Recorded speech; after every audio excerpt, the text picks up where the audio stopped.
course you're going to talk about funding, and of course you're going to talk about pay, because that's absolutely your job.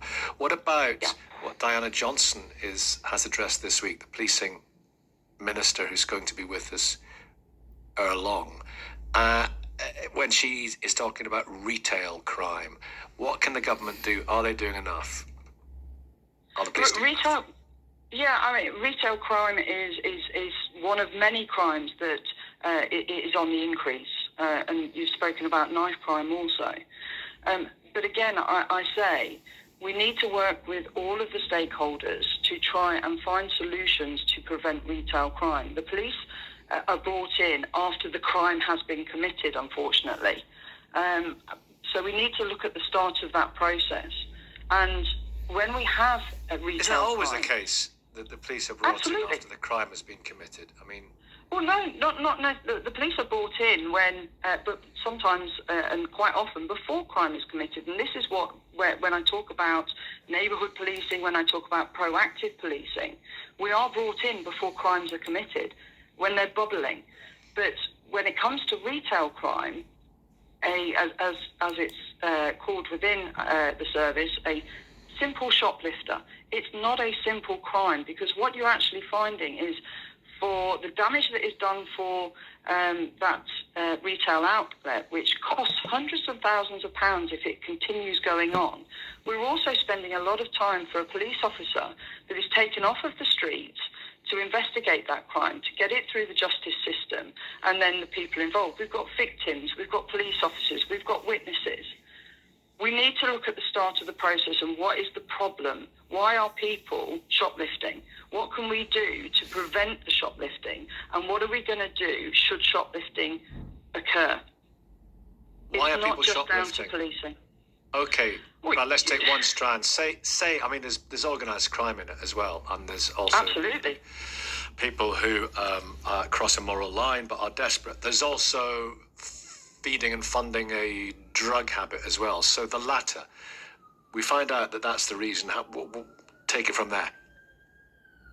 We have so many reasons why people shoplift, and that is where society comes into... But you said we have to find the root cause of the crime and then address that. So say it's to fund a drug habit. How do we address that? Because you've opened up a can of foaming worms.